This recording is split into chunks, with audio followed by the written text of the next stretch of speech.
Last week, you may remember, we had another parable, the parable of the sower.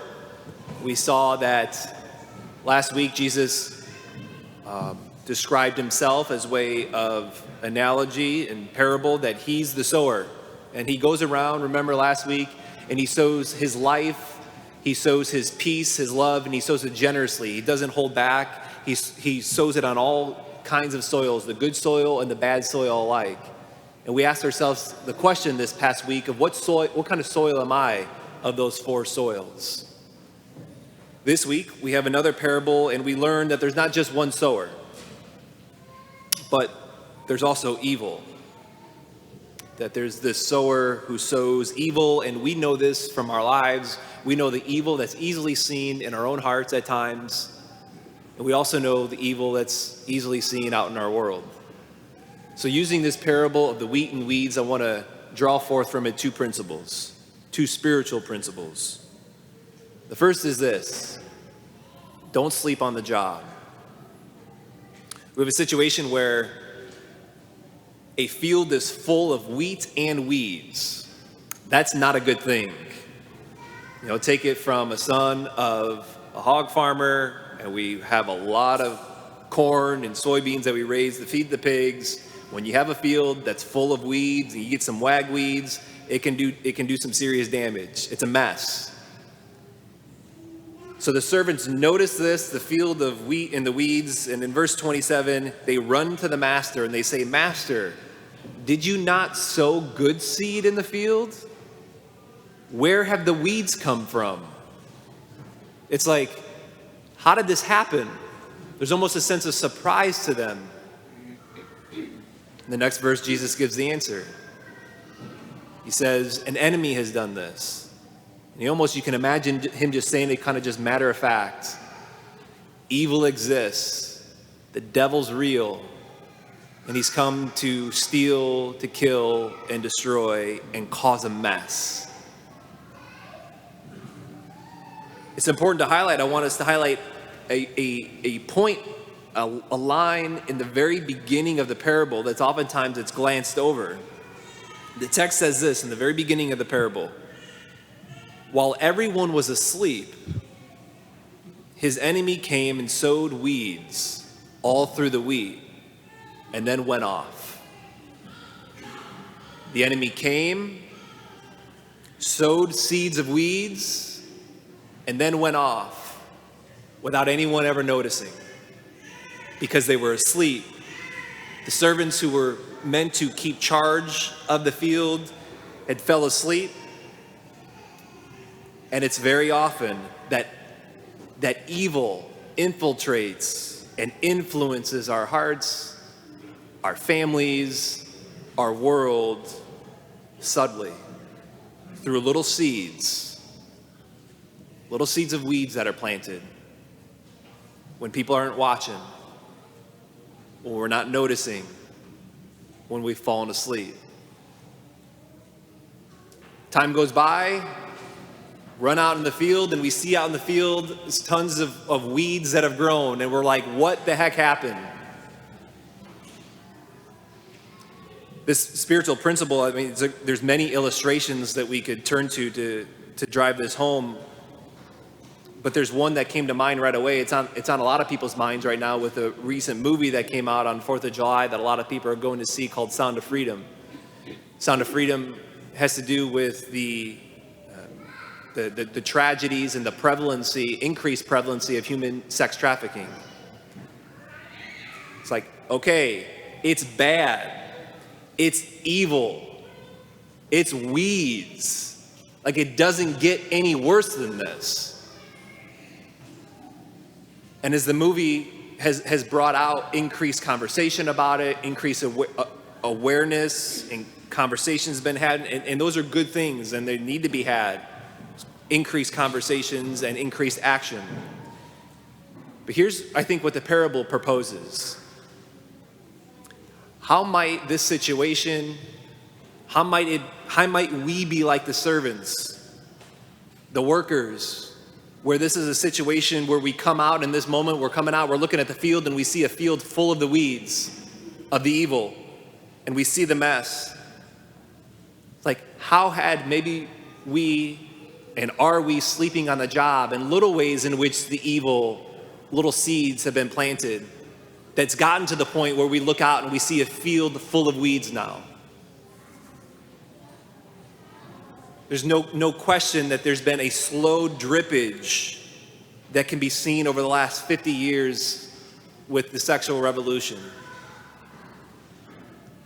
Now the increasingly pervasive usage of pornography, of even more turning an accepted attitude towards it.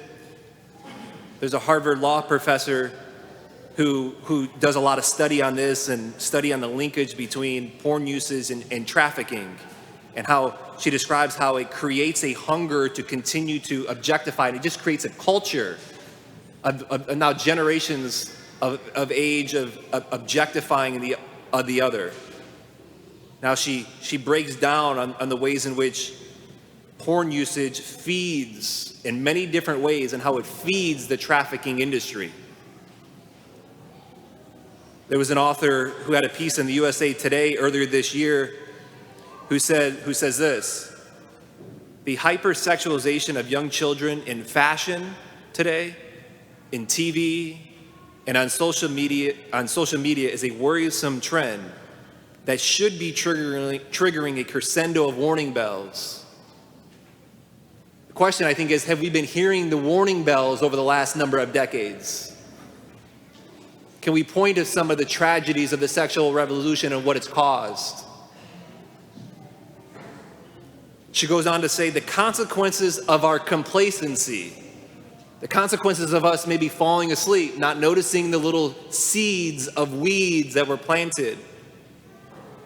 The consequences of our complacency to the sexualization of children are far-ranging, and none more horrifying than the rise in demand for children in trafficking. This is an illustration, a horrible evil, but points to a spiritual principle in general of the fact that evil usually happens in hidden ways. It begins small, and it just grows and cultivates more and more until there's a full field of weeds, and then we notice it. So the question might be for us, in terms of this spiritual principle for us to apply now to ourselves and to our lives and those under our care, is this: where might I be sleeping on the job? Allowing evil into my heart, into my home, even within my children's heart. Where is the enemy getting in, planting the little seeds of weeds where I'm not noticing? And maybe it's just because of the culture. Maybe I'm not even noticing that I'm sleeping, because the culture just lulled me to sleep on this issue or that issue. It's just the norm. So I don't even consider it as an issue or a problem. And yet I might be sleeping on the job, not noticing the little seeds that are coming in as the enemy plants them. The first principle, don't sleep on the job. The second principle here I think we can draw from this parable is this: God is patient with evil.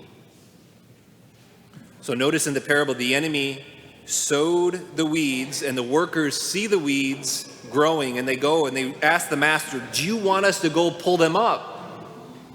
It's like, we'll fix this right now. And the master, Jesus, replied, no. If you pull the weeds up, you might uproot the wheat along with them. So let them grow together until harvest. And so that's a surprising response, to leave it. God is patient with the weeds. He's merciful towards evil. And here's the point with this principle. That's really good news for you and me. Because our hearts, every one of us here this morning, every one of our hearts is a mix of both good and evil. That's in every one of us. Tangled up in your life and tangled up in my life is a mixture of both the weeds in the midst of the wheat. We are good, but we can be bad at times. We're men and women of virtue, meaning we know the good and we choose the good. And we're also men and women of vice, meaning we know the good and sometimes we don't choose the good. We're both the wheat and the weeds. And we know this, even weeds from our past that haunt us, that we're ashamed of, weeds that I just wish would go away, weeds that I struggle with that I wish would go away. Thanks be to God, he doesn't come in and just uproot us, but rather he's patient with us. The first reading we heard in the book of Wisdom, chapter 12, the 18th verse says, "But though you are master of might, you judge with clemency, and with much lenience you govern." He chooses to see right through our weeds, and thanks be to God for it. And he's patient. So, sleeping on the job is a big deal. It allows the evil one to come in and plant seeds of weeds. So the question I'm proposing that we spend time with this week as individuals, as parents of children, is to ask, where might I be sleeping on the job, not even noticing evil coming in to sow little seeds in my heart, in the household, in my family, in my children's heart. And as we spend time with that and ask ourselves that question, we want to remember that God is patient with us. He's merciful. He's perfect justice and perfect mercy.